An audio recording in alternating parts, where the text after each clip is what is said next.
Hello ईजन lovers. Welcome to my channel non stop entertainment with जेबी।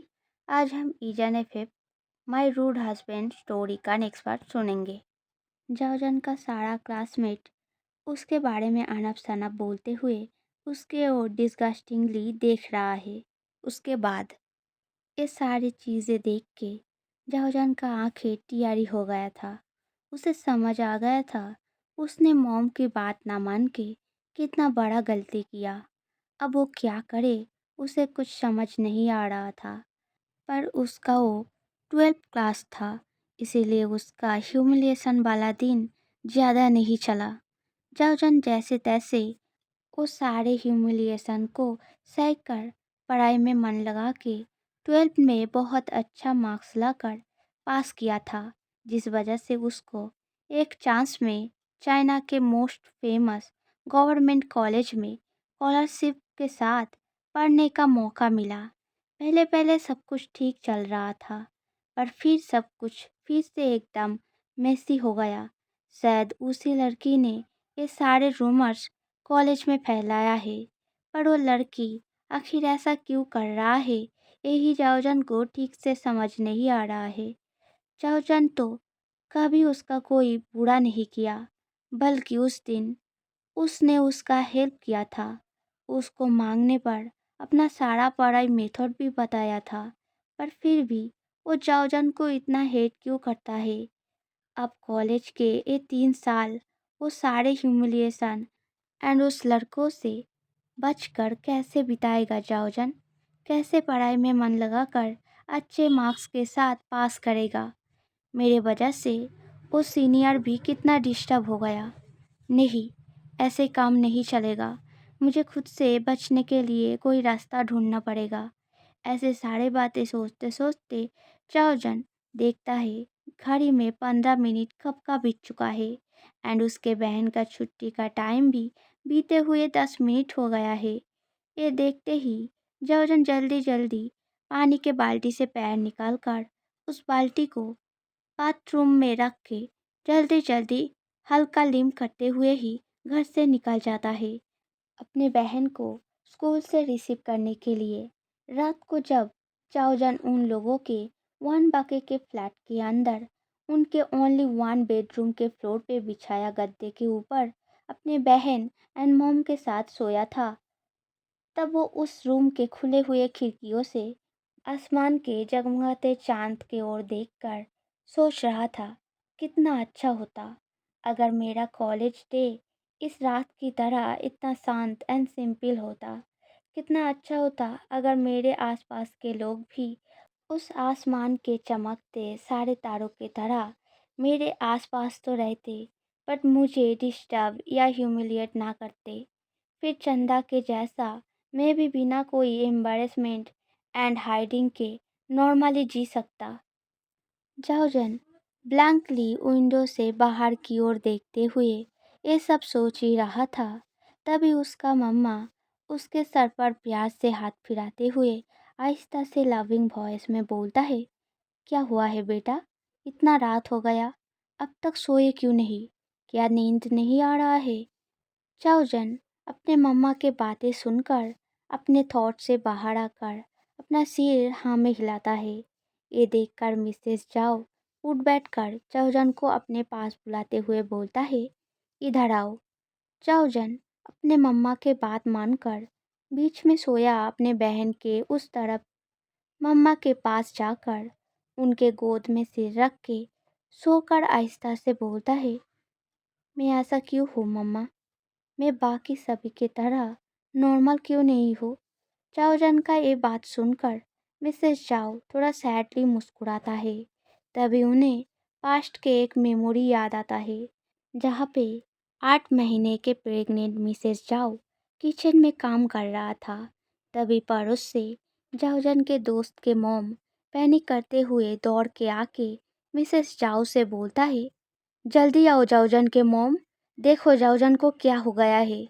ये सुनकर Mrs जाओ जल्दी से वेरी वारिड होके जाओजन को देखने के लिए उनके घर पर गया था, जहाँ पर लिविंग रूम के फ्लोर पे बहुत सारे खिलौनों एंड किताबों के बीच 14 साल का जाओजन बेहोश होकर पड़ा था एंड उसके लोअर पार्ट का सारा कपड़ा ब्लड से भीगा हुआ था। चाओजन को ऐसे हालत में देखकर मिसेस जाओ बहुत डर गया था। उन्हें कुछ समझ नहीं आ रहा था। तभी वो ओमैन जो मिसेस जाओ को बुलाने गया था, वो वेरी क्यूरियस एंड डरा वॉइस में बोलता है, पता नहीं क्या हो गया है इसे। चाओजन एंड मेरा बेटा यहाँ खेल रहा था। ये देखकर मैं बेडरूम में कुछ काम करने में बिजी हो गया था। तभी मेरा बेटा अचानक मुझे पैनिक करके बुलाता है एंड बाहर आके मैंने ये देखा, इसीलिए जल्दी जल्दी आपको बुलाने गया। अब जल्दी इसे डॉक्टर के पास ले जाइए, पता नहीं क्या हुआ है। जल्दी जल्दी डॉक्टर को दिखाना चाहिए। ये सारे बातें सुनकर मिसेस जाओ जल्दी से मिस्टर जाओ को फ़ोन करता है। जाओजन को डॉक्टर के पास ले जाने के बाद डॉक्टर 5 घंटे से जाओजन के ऑल बॉडी को अच्छे से चेकअप करके फिर वार्ड के बाहर आके वेरी टेंस लुक में मिसेस जाओ एंड मिस्टर जाओ से बोलता है, कम टू माई क्लिनिक, कुछ इम्पोर्टेंट बात करना है। ये बात सुनकर मिस्टर एंड मिसेस जाओ वेरी टेंस हो जाता है। क्लिनिक में जाने के बाद बेंच में बैठकर मिस्टर जाओ वेरी टेंस वॉइस में बोलता है, व्हाट हैपेंड डॉक्टर, कोई सीरियस बात है क्या? ये बात सुनकर डॉक्टर बोलता है, हाँ थोड़ा सा सीरियस है। Actually your boy was a special one. ये सुनकर मिस्टर जाओ कॉन्फ्यूज होकर बोलता है, स्पेशल? कैसा स्पेशल? मैं समझा नहीं। ये सुनकर डॉक्टर फिर वेरी काम वॉइस में बोलता है, आपका चाइल्ड लड़कियों जैसा बच्चा जन्म दे सकता है। सो आज के सिचुएशन उसका फास्ट पीरियड था। So that's why he become senseless, क्योंकि उसका बॉडी एक्चुअल में मेल स्ट्रक्चरल है। So this reaction is normal. Her bar period के टाइम वो ऐसे ही बेहोश हो जाएगा अगर वो पेन ना सह पाए। सो इसमें चिंता की कोई बात नहीं है। बस इतना सुनकर ही मिस्टर जाओ फ्रस्ट्रेटेड होकर बोलता है, ऐसा कैसे हो सकता है? मेरा चाइल्ड ऐसे एबनॉर्मल कैसे हो गया? आप ज़रा फिर से चेक करिए, आपको कोई मिसअंडरस्टैंडिंग हुआ है शायद। ये सुनकर डॉक्टर एश्योरिंगली मुस्कुरा के बोलता है, don't be like this mister जाओ। आप अगर ऐसे बिहेव करेंगे तो उस बच्चे को कैसे संभालेंगे? एंड आपका चाइल्ड एबनॉर्मल नहीं है, बस थोड़ा सा स्पेशल है। मिस्टर जाओ एंग्रीली चिल्लाकर बोलता है, मुझे नहीं चाहिए ऐसे स्पेशल चाइल्ड। आप एक काम करिए, ऑपरेशन करके उसे नॉर्मल कर दीजिए। कितना पैसा लगेगा मुझे बोलिए, मैं इंतज़ाम करता हूँ। डॉक्टर सीरियस वॉइस में बोलता है, नहीं ऐसा नहीं कर सकते। ऐसे करने से बच्चा मर भी सकता है। बच्चा जैसा भी हो, पेरेंट को उसे एक्सेप्ट करना चाहिए। आप अगर ऐसे बिहेव करेंगे तो वो बच्चा पैनिक करके गलत डिसीजन ले सकता है। आपको अपने मन को एंड उसे शांति से समझाना चाहिए, जिससे वो अपने आप को कभी एबनॉर्मल ना समझे। Please try to understand. आप प्लीज़ अपने हस्बैंड को थोड़ा समझाइए। ऐसा बोलते हुए डॉक्टर चुपचाप बैठे हुए मिसेस जाओ के तरफ देखता है। तभी मिसेस जाओ काम वॉइस में बोलता है, मुझे उसके कंडीशन के बारे में डिटेल्स में जानना है। क्या उसका पीरियड लड़कियों जैसा हर महीने में आएगा? ये सुनकर डॉक्टर सिर नामे हिलाकर बोलता है, नहीं, हर 2 से 3 महीने बाद बाद आएगा। इसीलिए थोड़ा ज़्यादा पेनफुल होगा एंड ब्लड भी थोड़ा ज़्यादा फ्लो होगा। सो जब तक वो बहुत बड़ा नहीं हो जाता तब तक उस दिनों में मैं उसको घर पे रहने का सलाह दूंगा। पेन कम करने के लिए कोई मेडिसिन मत खिलाना, सिर्फ गर्म वाटर पिलाने से रिलीफ मिल जाएगा। एंड हर बार पीरियड के टाइम पे वो बहुत ज़्यादा पेन के कारण पहले पहले बहुत पैनिक कर सकता है, पर आपको उसको कन्विंस करना होगा कि ये नॉर्मल है, डरने की कोई बात नहीं है। ये बात सुनकर मिसेस जाओ वेरी कामली बोलता है, ठीक है, मेरे बच्चे को कब डिस्चार्ज मिलेगा? ये सुनकर डॉक्टर बोलता है, अगर आप चाहो तो अभी ले जा सकते हो। एंड उसको अपने लड़का जैसा ना सोच के लड़कियों के जैसा सोचना, तो सब कुछ नॉर्मल लगेगा। मिसेस चाओ जब चाओजन को गोद में लेकर टैक्सी में बैठा था तब वो अपने अंदर बहुत सी चीज़ें सोच रहा था, पर बाहर उनका रिएक्शन बिल्कुल शांत था। वो एक बार सोता हुआ जाओजन की तरफ देखता है, जो पेन की वजह से थोड़ा बहुत स्टार्टलेट हो रहा था। ये देखकर मिसेस जाओ जाओजन के स्टमक पर प्यार से हाथ फिराने लगता है, जिससे पेन थोड़ा कम हो। तभी वो पास बैठे मिस्टर जाओ के तरफ देखता है, जो जाओजन की तरफ डिस्गस्टिंग एंड डिसअपॉइंटिंग लुक लेकर देखे जा रहा था। घर पहुंचने पर मिसेस जाओ जाओजन को लिविंग रूम के सोफे पे लेटा के उसके लिए थोड़ा गर्म टाइप का कुछ सूप बनाने जाता है, जिसको जाओजन नींद से उठने के बाद वो खिलाएंगे, जिससे उसका पेन थोड़ा हील हो सके। मिसेस जाओ किचन में बिजी था। तभी जाओजन नींद से उठकर पेन के वजह से चीखने चिल्लाने लगता है। ये देखकर वही लिविंग रूम में एक सिंगल सोफे पर बैठा मिस्टर जाओ एनॉयड होकर वेरी एंग्रीली जाओजन का हाथ पकड़कर उसे खींचते हुए स्टोर रूम में ले जाकर बंद करके बाहर से दरवाज़ा लॉक करके फिर साउट करके बोलता है, you feel the disgusting thing, just shut up. तेरे वजह से मैं बाकी लोगों को मुंह दिखाने के काबिल नहीं रहा। मिस्टर जाओ ये सब बोल रहा था। तभी मिसेस जाओ जल्दी से किचन से दौड़ के आके ये सारा सीन देख के स्टोर रूम के अंदर से जाओजन के रोने का आवाज़ सुन के जल्दी से दरवाज़ा खोलने जाता है। तभी मिस्टर जाओ एंग्रीली मिसेस जाओ का बाल अपनी मुट्ठी में पकड़ के खींचते हुए उन्हें दरवाजे के पास से हटा के दांतों को पीसते हुए बोलता है, दरवाज़ा खोलने की कोशिश भी मत करना, वरना मुझसे बुरा कोई नहीं होगा। ये सुनकर मिसेस जाओ रोते हुए मिस्टर जाओ के हाथ से अपने सिर के बालों को छुड़ाने की कोशिश करते हुए बोलता है, प्लीज़ ऐसा मत कीजिए, ऐसे करेंगे तो वो ट्रॉमाटाइज हो जाएगा। ये सुनकर मिस्टर जाओ डेविल मुस्कुरा के बोलता है, अच्छा है, मैं तो चाहता हूँ वो मर जाए। ऐसा बच्चा रहने से अच्छा मर जाए। एंड हाँ, ये वाला जो पेट में है वो रियल लड़का होना चाहिए। अगर ये भी इस जैसा फिल्टी निकला देन तुम्हारा हसर बहुत बुरा करूँगा, समझ गए? ऐसा बोल के मिस्टर जाओ जाओजान के मम्मा का बाल झटक कर छोड़ देता है एंड वहाँ से पैर को ठोकते हुए गुस्से में चला जाता है। तभी मिसेस जाओ जल्दी से स्टोर रूम के बंद दरवाजे के पास जाकर अपने क्राइंग वॉइस को जितना हो सके नॉर्मल करके एश्योरिंग वॉइस में अंदर बहुत ज़ोर ज़ोर से रोता जाओजान से बोलता है, देखो बेटा, रो मत, मम्मा यही है ना, रो मत, देखो मम्मा यही तुम्हारे पास बैठा है। ये वॉइस सुनकर अंदर से जाओजान और भी ज़ोर ज़ोर से रोते हुए बोलता है, मम्मा यह बहुत अंधेरा है, मुझे बहुत डर लग रहा है, मेरे स्टमक में बहुत पेन हो रहा है, प्लीज़ दरवाज़ा खोल दो ना। ये सुनकर मिसेस जाओ बाहर से दरवाजे पर प्यार से हाथ फिरा के तियारी सी आंखों में देखते हुए बोलता है, देखो बेटा, डरो मत, मम्मा यही है, मैंने तुम्हारे लिए एक गरम सूप बनाया है, उसे खा लेने से तुम्हारा स्टमक का पेन बिल्कुल ठीक हो जाएगा। असल में दरवाज़ा गलती से लॉक हो गया है, तुम्हारा पापा गया है नया की लाने के लिए, वो की लेकर आ जाए फिर दरवाज़ा खुल जाएगा, डरो मत, ठीक है, मम्मा यही है।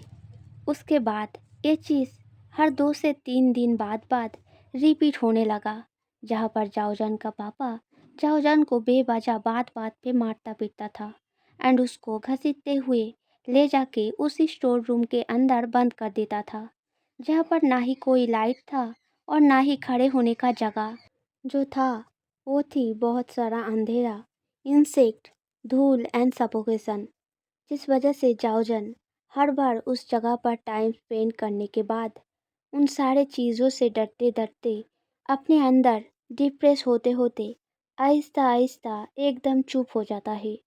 एंड तभी एक दिन जब जाओजान का भाई ना होकर बहन हुआ, उस दिन जाओजान का पापा घर पे आके जाओजान को सारी चीज़ों के लिए दोषी मानते हुए उसके ऊपर इतना टॉर्चर किया था कि अभी भी इतने बड़े हो जाने के बाद भी उसका बॉडी वो सारे बेल्ट एंड नाइफ के निशान को मिटा नहीं पाया है। जब जाओजान का मम्मा हॉस्पिटल से उसके बहन को लेकर डिस्चार्ज होकर घर आया था, तब जाओजान का वो मिसारेबल हालत देखकर और सहन न कर पाके जाओजन के पापा के पास से डिवोर्स मांगता है एंड उनका शर्त कोई एलिमनी नहीं मिलेगा। ये मानकर डिवोर्स लेकर जाओजन एंड उसके छोटे से बहन को लेकर एक कपड़े में घर से निकाल आया था। ये सारा चीज़ें मिसेस जाओ सोच ही रहा था। तभी जाओजन के आंखों से बहता एक आंसू के बूंद मिसेस जाओ के हाथ में गिरता है, जिस वजह से मिसेस जाओ एक झटके में पास से बाहर आकर कॉन्सन होकर बोलता है, क्या हुआ बेटा, ऐसे रो क्यों रहे हो? कहीं कुछ हुआ है क्या? क्या कॉलेज में कोई प्रॉब्लम हुआ है? क्या मैं कॉलेज में जाकर सर मैम से बातें करूं? ये सुनकर जाओजन आंसू भरे क्राइंग वॉइस में जल्दी से बोलता है, नहीं, आप कॉलेज मत जाना, वहाँ कुछ नहीं हुआ है। ये बात सुनकर मिसेस जाओ कुछ शक करके फिर जाओजन को पकड़ के बिठा के उसके फेस को पकड़ के आंखों के तरफ देखकर बोलता है, क्या हुआ है बेटा? क्या तुमने कॉलेज में किसी को अपने सीक्रेट के बारे में बताया है? क्या उसी वजह से कुछ हुआ है? जाओजन अपने मोम के साथ आई कांटेक्ट ना करके आंखें नीचे की तरफ झुका के कपकपाते वॉइस में बोलता है, नहीं, मैंने किसी को नहीं बताया है, वैसी कोई प्रॉब्लम नहीं है। मैं बस सोच रहा था मैं क्यों बाकियों जैसा नहीं हूँ। मेरी वजह से अपने पापा से डिवोर्स भी ले लिया एंड आप इतना स्ट्रगल कर रहे हो। सारा चीज़ें मेरे वजह से ही होता है। अगर मैं ऐसा नहीं होता तो शायद जाओजन ने इतना बोला ही था कि तभी मिसेस जाओ डांट लगा कर बोलता है, चुप, फिर ऐसी बातें मत बोलना। मैंने तुम्हें कितनी बार समझाया है ना, तुम बिल्कुल नॉर्मल हो, कुछ भी तुम्हारे वजह से नहीं हुआ है। जो होना होता है वो होकर रहता है, उसको कोई नहीं बदल सकता। मैं ऐसे स्ट्रगल कर रहा हूँ तो क्या हुआ, हम तीनों शांति से तो जी रहे हैं ना। एंड मैं ऐसे ही फाइट एंड स्ट्रगल करूँगा जिससे कि हम लोग हमेशा शांति से जी पाए। मुझे पता नहीं आखिर प्रॉब्लम क्या हुआ है जिससे तुम ऐसे बातें कर रहे हो, पर मुझे ये भी पता है कि तुम लाख पूछने पर भी मुझे वो प्रॉब्लम नहीं बताओगे, सो मैं तुमसे पूछूंगा भी नहीं। पर एक चीज़ अच्छे से जान लो बेटा, ये दुनिया बहुत क्रूल है। अगर तुम उनके आगे अपना वीक साइड दिखाओगे देन वो तुमको और वीक बनाने की कोशिश में लग जाएंगे।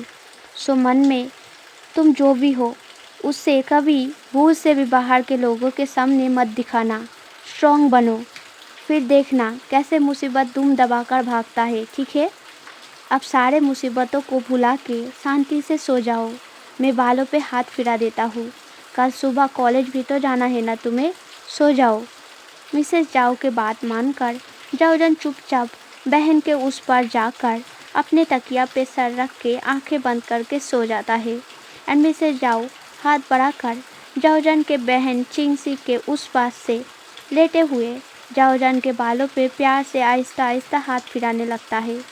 दूसरे दिन सुबह कॉलेज पहुंचकर जाओजन स्केयर्ड आइज में बार बार हर जगह आंखें घुमाकर देखने लगता है, आसपास कहीं वो 7 लड़के हैं कि नहीं।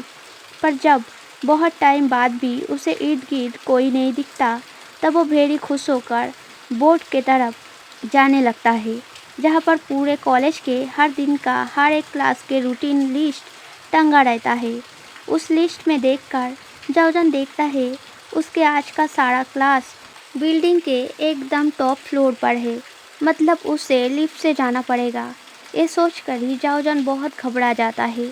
उसके डैड के दिए गए ट्रॉमा के वजह से उसे लिफ्ट जैसे 4 दीवालों वाले बंद रूम जैसे जगह पर जाने में डर लगता है।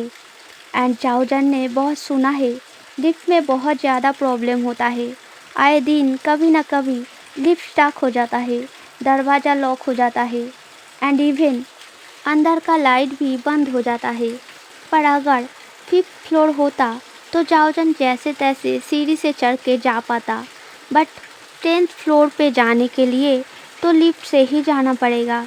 ऐसे सारे बातें सोचकर धीरे धीरे चल के जाओजन लिफ्ट के तरफ जाता है, पर अंदर घुसने में हिचकिचाने लगता है। तभी कल रात वाला उसके मम्मा के बातें उसे याद आता है। उस बात को याद करके थोड़ा हिम्मत समेट के लिफ्ट का बटन दबाकर जाओजन अपने कंधे में रखा बैग के दोनों हैंडल को अपनी मुट्ठी में टाइटली पकड़ के चुपचाप खुले दरवाजे से लिफ्ट के अंदर घुस के कौन से फ्लोर पर जाना है उसके हिसाब से बटन दबा देता है। बटन प्रेस करते ही लिफ्ट का दरवाज़ा एकदम से बंद होके जल्दी से ऊपर के ओर चलने लगता है। इस मूवमेंट से घबरा के जाओजन अपने बैग के हैंडल में पकड़ा हाथ के ग्रिप को और भी टाइट करके अपना आंखें टाइटली बंद करके 10th फ्लोर पर पहुंचने तक के लिए इंतज़ार करता रहता है। तभी थोड़े टाइम बीतते ही 4th फ्लोर पर जाके लिफ्ट अचानक से स्टॉप होके दरवाज़ा डिंग साउंड करके खुल जाता है। ये साउंड सुनकर जाओजन कॉन्फ्यूज़ होकर अपना आंखें खोलता है, ये सोचकर कि शायद 10th फ्लोर आ गया है। बट आंखें खुलते ही लिफ्ट के दरवाजे के आगे ईबो को खड़ा देखकर जाओजन एकदम से चौंक जाता है। ईबो, जो कि जाओजन को लिफ्ट के अंदर देख के एक तरफ खुश और दूसरी तरफ कल पूरे दिन दिखाई ना देने पर गुस्सा होके एक अजीब सा लुक लेकर जाओजन के तरफ स्टेयर किए जा रहा था, वो एकदम से जाओजन के साथ आई कांटेक्ट होते ही कामली लिफ्ट के अंदर जाओजन के पास जाकर खड़ा हो जाता है, पर जाओजन के तरफ देखना बंद नहीं करता।